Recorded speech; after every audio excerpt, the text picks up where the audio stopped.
사람들이 살아가는 그 유형들을 이렇게 보게 되면은 우리 사람들이 살아가는 유형과 마치 흡사하다 그렇게 생각이 되어질 때가 있습니다. 이를테면은 이 까마귀들은 주로 이제 썩은 시체나 더러운 냄새 나는 이런 것들을 즐깁니다.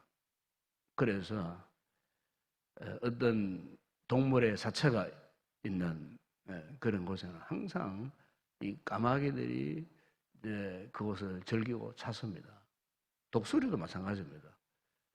세종의 왕이라고 하지만은 이 독수리가 즐기는 이 음식은 썩은 것을 좋아합니다. 썩은 것을. 그래서 항상 썩은 사체가 있는 그곳에는 이 독수리가 하늘 높이 맴돌고 있는 그 같은 모습을 볼 수가 있습니다. 또 이거는 반대로 아름다운 신선한 꽃을 찾아내는 이 꿀벌들을 보게 되면은 항상 이른 아침에 아주 좋은 공기에 제일 먼저 해가 뜨기 전에 이 꿀벌들이 활동을 합니다. 그리고 그 꿀벌들이 찾는 그 곳을 보게 되면 항상 신선한 꽃들이 활짝 피어 있는, 그래서 그 꽃들을 찾아가서 그 꽃 속에 숨어 있는 그 달콤한 향기로운 그 꿀을 이렇게 채취하는 이 같은 장면을 우리가 거기에서 보게 됩니다. 사람들이 살아가는 유형을 보게 되면은 어떤 사람은 너무 부정적인 사람이 있는가 하면은 반대로 굉장히 긍정적인 사람이 있습니다. 아무리 험악한 일을 만나도 그 험악한 상황을 긍정적으로 밝게 좋게 해석하려는 사람이 있는가 하면은 아무리 좋은 일을 만나고 좋은 환경에 살아도 항상 그 마음이 어두운 분들이 있어요. 그 마음이 어둡기 때문에 무엇을 즐기고 먹고 누려도 긍정적인 반응이 전혀 없어요. 어떤 사람은 조금만 웃음 이야기를 해도 막 그냥 깔깔깔 이렇게 밝게 우는 사람이 있는가 하면은 어떤 사람은 억지로 웃음을 참고 아예 웃음조차 그 정서적으로 그 감정적으로 배어 나오지 않는 그런 분들이 있어요. 크게 말하면은 부정적인 사람이 있는가 하면은 매사에 긍정적인 사람이 있더라 그 말이에요. 여러분 오늘 우리가 신앙생활을 함에 있어서 신앙의 원동력이 뭐냐? 신앙의 원동력은 긍정적인 믿음을 갖는 겁니다. 믿음을 가지면은 믿음을 가진 이 증거가 나타나야 돼요. 우리의 말이나 행동이나 표현, 이 표현이라는 말은 우리의 정서적인 부분을 말하거든요. 믿음을 가지면은 우리의 정서가 굉장히 긍정적으로 바뀌어져야 돼요. 그런데 믿음을 가지고 있는데도 항상 그 정서가 말라 있거나 그 정서가 부정적이거나 분명히 신앙을 가지면은 그 기쁨이 오는 게 정한 이치예요. 우리가 살아계신 하나님, 그 은혜를 베푸시는 그분을 우리가 진정으로 내 마음에 모시고 있는 사람은요, 아무리 극악한 환경, 타협한 환경을 만나도 주님을 찾게 되어져요. 감사가 전혀 나올 수 없는 그런 상황이지만 왠지 모르게 죽음 앞에서도 감사가 나와요. 질병에 모진 시련 고난 가운데서도 기쁨이 있어요. 그 이상하잖아요. 죽음 앞에서, 질병 앞에서 그 죽음의 그 계곡을 건너가야 할 사람에게 어떻게 기쁨이 나올 수 있겠어요? 어떻게 감사가 나올 수 있겠어요? 그런데 감사가 나와요. 기쁨이 나와요. 감격에 감동에 눈물이 흘러져 나와요. 그러면 그 같은 참 믿음의 그 감격, 기쁨, 이 긍정적인 그 상황이 어떻게 만들어질까? 바로 그것은 아주 신앙생활의 신앙의 신비한 힘입니다. 힘. 영적인 신비한 힘이에요. 우리가 이 참 오늘날 이 시대에 정말 혼란스럽고 혼돈스러운 수많은 사람들이 염려하고 걱정하고 불안에 떨고 이런 상황이지만은 왠지 모르게 믿음을 가지고 살고 있는 이 성도들 그 심령에는 그래도 감사가 나오고 기쁨이 있어요. 그래도 이 긍정적인 마음이 우리의 마음을 지배하고 우리의 삶을 이끌어가요. 그 원인은 뭘까요? 신앙의 힘이 아직 살아있기 때문에, 믿음의 힘이 아직 살아있기 때문에 그렇게 될 수밖에 없어요. 우리가 이제 집을 짓잖아요. 집을 지을 때 가장 중요한 것이 뭐겠습니까? 어느 곳에 집을 짓느냐, 어떤 장소에 집을 짓느냐, 이게 이제 중요하거든요. 수년 전에 서해안의 어떤 그 모텔이 한순간에 그냥 무너져 내버렸어요. 95년도에 서울의 상품백화점이 보십시오. 다 몇 초 만에 무너져 내려버렸어요. 그 어마어마한 건물이 폭삭 주저앉아 버렸어요. 그러나 저 일본에 가면은 동경에 임페리얼 호텔이 있어요. 임페리얼 호텔. 지금도 그 호텔은 아주 세계적으로 유명 명소입니다. 그 일본 동경 대지진 때에 그 임페리얼 호텔만큼 남아 있었어요. 그런데 남아 있었던 이유가 뭐냐? 이 건물을 건축하는 건축자가 미국 사람인데 호텔을 짓는데 그 지하에 엄청나게 큰 안반 위에 그 호텔을 세웠다는 거예요. 그러니까 그 주변에 동경 대지진 때 모든 집들이 다 무너져 버렸는데 그 임페리얼 호텔만 지금까지도 이렇게 든든하게 서 있고 일본의 명소로서 자리 잡고 있는 그 같은 모습을 볼 수가 있어요. 아마 여러분 미국 가신 분들 잘 아시겠지만 미국의 그 뉴욕 맨하탄 그 34번가에 가면은 유명한 엠파이어 스테이트 빌딩이 있어요. 102층이에요. 높이가 381m예요. 그 아래 오르내리는 엘리베이터만 해도 65개가 있어요. 지금 그 건물 안에 2만 명이 넘는 사람들이 상주하고 계세요. 이 엠파이어 스테이트 빌딩이 1929년도에 이 건축했어요. 미국이 대경제공황에 봉착해서 정말 국가적으로 위기에 있었을 때에. 그런데 그 경제 대공황을 극복했다라고 하는 상징적 건물이 바로 엠파이어 스테이트 빌딩입니다. 이 건물을 2년 동안, 약 거의 한 3년 가까운 세월 동안 그 당시에 이 건축 기술로는 굉장히 빠른 속도로 3년 되지 않는 그 짧은 기간 안에 그 당시의 기술로 102층, 71년도까지 하나로 세계에서 가장 높은 건물이었어요. 그런데 보세요. 그 빌딩이 그렇게 든든하게 100층 이상까지 세울 수 있는 그 비결이 뭐냐? 그 밑에 아주 엄청난 안반 위에 집을 지었어요. 저 이탈리아 토스카나라고 하는 지방에 가면은 유명한 피사의 탑이 있습니다. 원래 피사의 탑은요, 정상적으로 집을 그냥 수익적으로 그렇게 지었던 건물이에요. 그런데 시간이 가고 세월이 가므로 이 집이 점점 옆으로 자꾸 기울어지는 거예요. 최근에 이탈리아에서 이 건물을 복원하기 위해 온갖 건축 기술을 갖고 연구를 하고 있다 그래요. 왜냐하면 결국 이 피사의 탑은 언젠가는 무너지게 돼 있다는 거예요. 1년에 1mm씩, 1mm 표가 안 나겠지만은 1년에 1mm씩 점점 기운다는 거예요. 지금도. 그 언젠가는 이 피사의 탑은 반드시 무너지게 돼 있다는 거예요. 왜냐하면 그 집을 지을 때에 암만이 아니고 그냥 퍼석퍼석한 그런 땅 위에 그 집을 지었기 때문에 그렇게 점점 무너지고 있다는 거예요. 이 무슨 말이냐면은 기초가 참 중요한 것 같아요. 기초가. 신앙생활도 기초를 어떻게 다졌느냐. 그것이 기초를 잘 다졌느냐 못 다졌느냐, 어떤 곳에 믿음의 집을 지었느냐 짓지 못했느냐, 언제 그 결과가 나타나는가. 오늘과 같은 환난의 시대에, 고난의 시대에, 혼돈의 시대에 그 집이 믿음의 기초가 잘 되었는가 되지 않았는가, 그때 평안한다는 거예요. 다 드러난다는 거예요. 오늘 우리가 이 본문 내용, 너무나 잘 아는 내용이잖아요. 로마의 백부장의 믿음을 소개하고 있지 않습니까?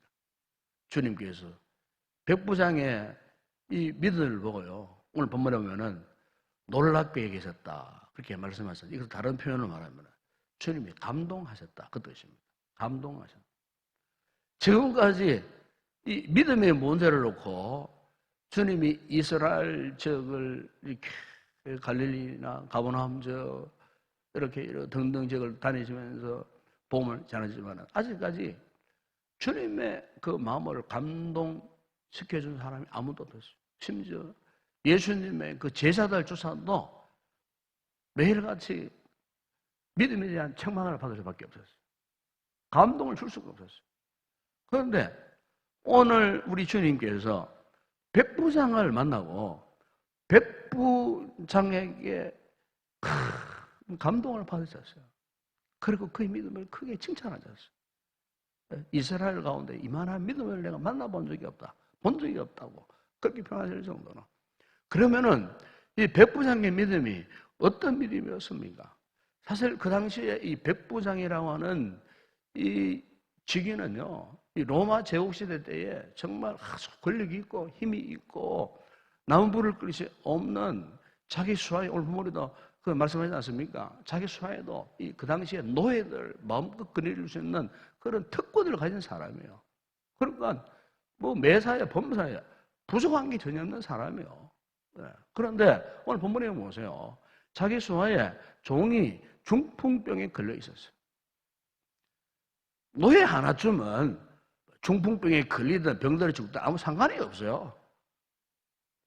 그런데 자기 수하에 자기가 거느리고 있는 그 노예 하나가 지금 중풍병에 걸려 있는데 오늘 분명히 표현하잖아요. 주님을 찾아왔어요, 직접. 그럼 내 종이 지금 괴로워합니다. 참, 이걸 보면은 이 백부장이 굉장히 참 정이 많은 인물이 아니었는가. 예? 따뜻한 정을 가진 사람. 자기의 종이 괴로워하는 모습을 곁에서 보고 있다가 도저히 참지 못해서 아마 소문을 들었겠죠. 예수를 만나면은 자기의 사랑하고 괴로워하는 저 종을 낫게 할 수 있을 것이다 하는 이 소문을 들었겠죠. 그런데 이 백부장이 그 소문을 들은 것으로 끝나지 않았어요. 직접 주님을 만나기 위하여서 찾아왔다는 겁니다. 사실은 믿음이라는 것은 다른 게 아니에요. 주님을 찾기를 사모하는 그 마음이 있느냐 없느냐. 믿음의 시작은 바로 여기서부터 시작되는 것입니다. 신앙의 출발은 주님을 찾고자 하는 마음, 주님을 사모하는 마음이 있어야 된다 그 말이에요.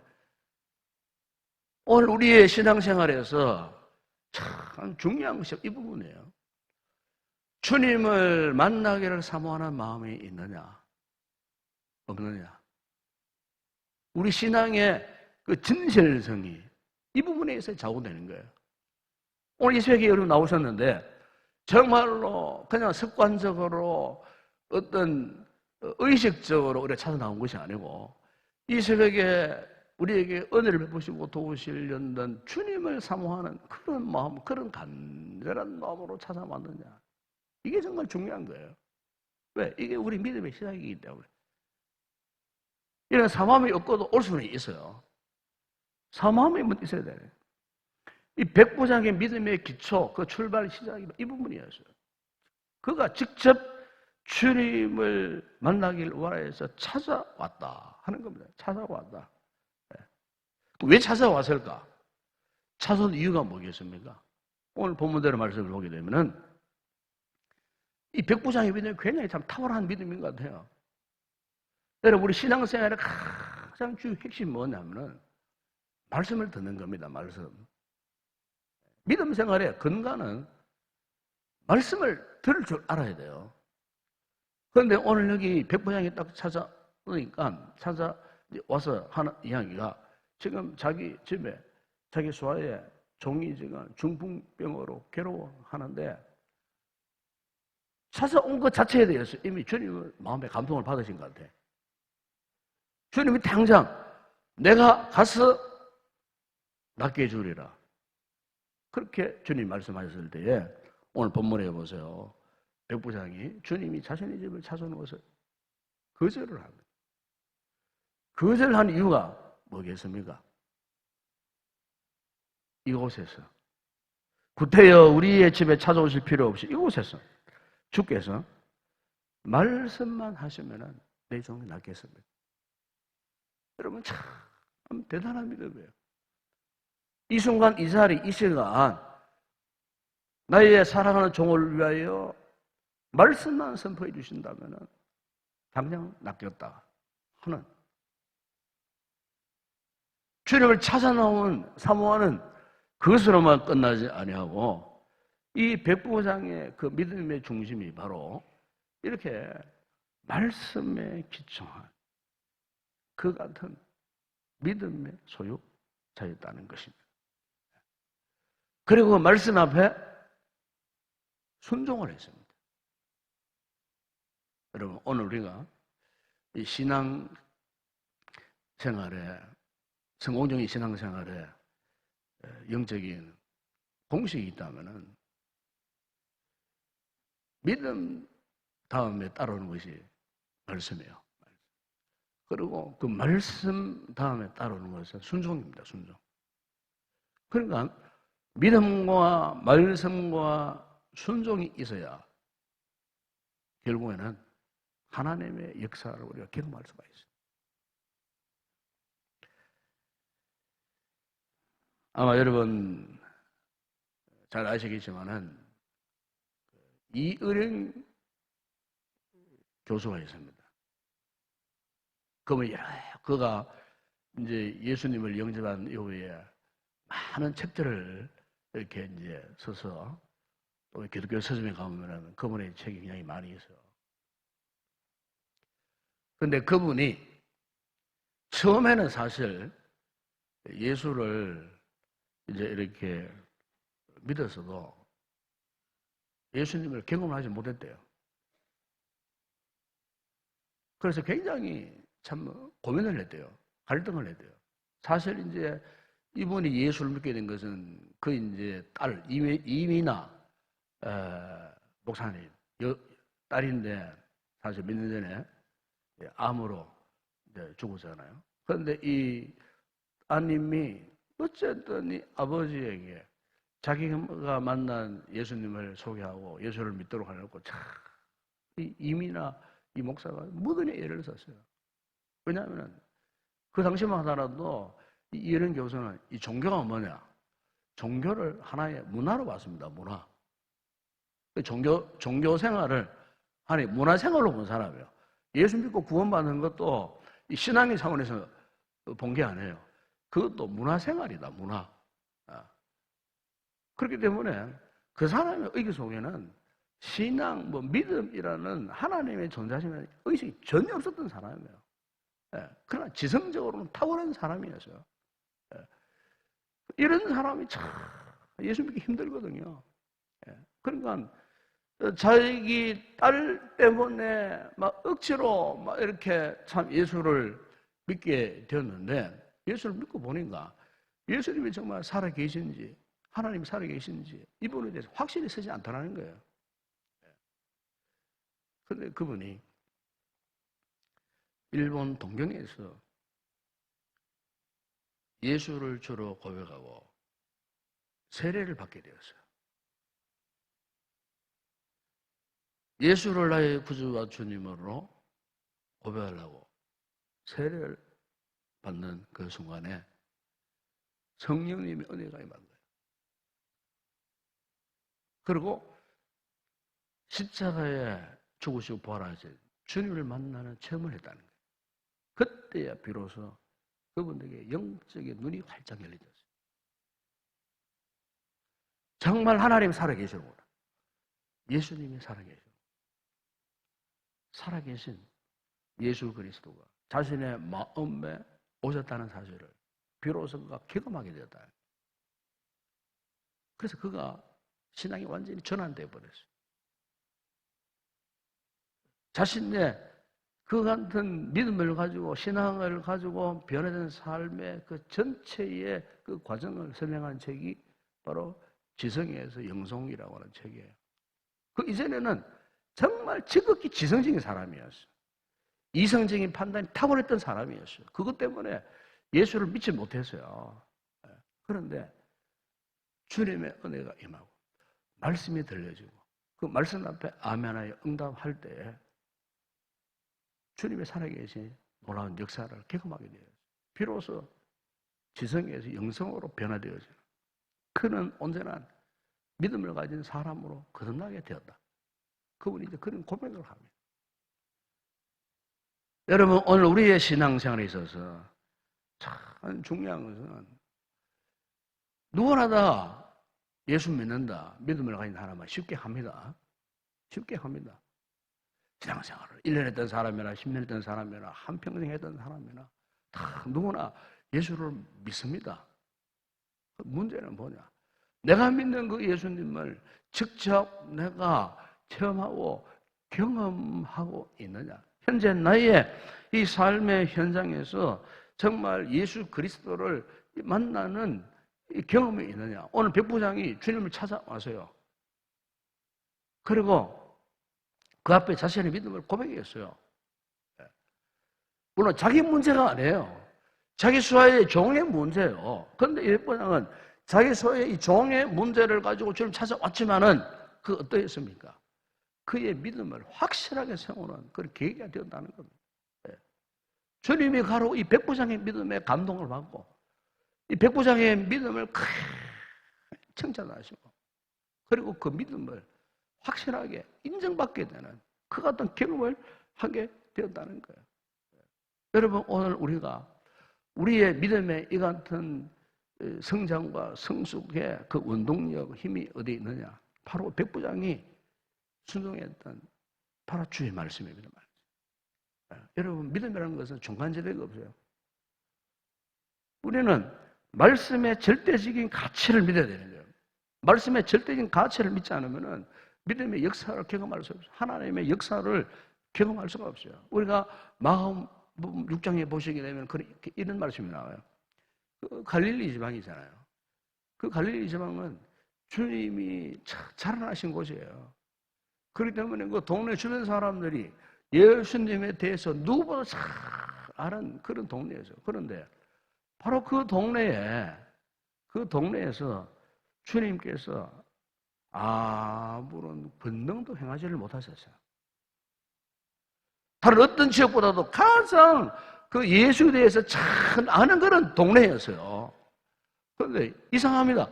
다른 동네에서는 막 기적이 막 일어나고 중풍병자, 이 소경들이 눈을 뜨고 막 온갖 질병들이 출현하는 역사를 주님 일으켰었는데 그 지역에서는 한 번도 그런 일을 일으킨 적이 없었어요. 아무 권능을 나타내지 않으셨어요. 여러분, 그 이유가 뭐겠습니까? 믿지 않았기 때문에. 믿지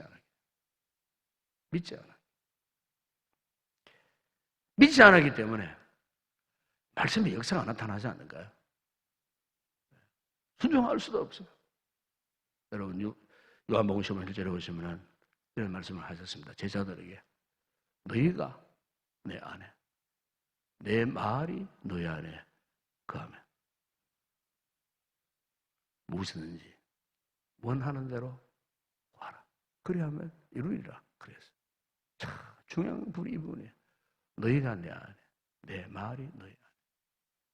여러분, 그렇습니다. 오늘 우리 믿음의 정말 중요한 그는 핵심, 힘, 에너지의 시작이 어디서 나오는 거야? 주님이 우리 안에 가는 것을 확신해야 되고요. 뿐만 아니고 주의 말씀 앞에 순종하는 이 같은 역사가 있을 때에 오늘 우리의 삶에도 하나님이 함께 하시는 놀라운 역사가 일어나는 줄로 믿습니다. 이 새벽에 여러분, 오늘 우리 믿음 생활을 한번 돌아보시고 한번 신앙생활 한번 점검해 보시고, 내가 지금 백부장의 믿음을 칭찬하셨던 거 주님께서 오늘 지금 나의 믿음을 보시고 칭찬하실 만한 그런 믿음인가? 나의 믿음을 통해서 주님께서 감동받으실 만한 그런 믿음을 내가 갖고 있는가? 오늘 우리의 믿음을 다시 한번 돌아보고 점검해 볼 수 있는 그런 복된 아침에 되었으면 좋겠습니다.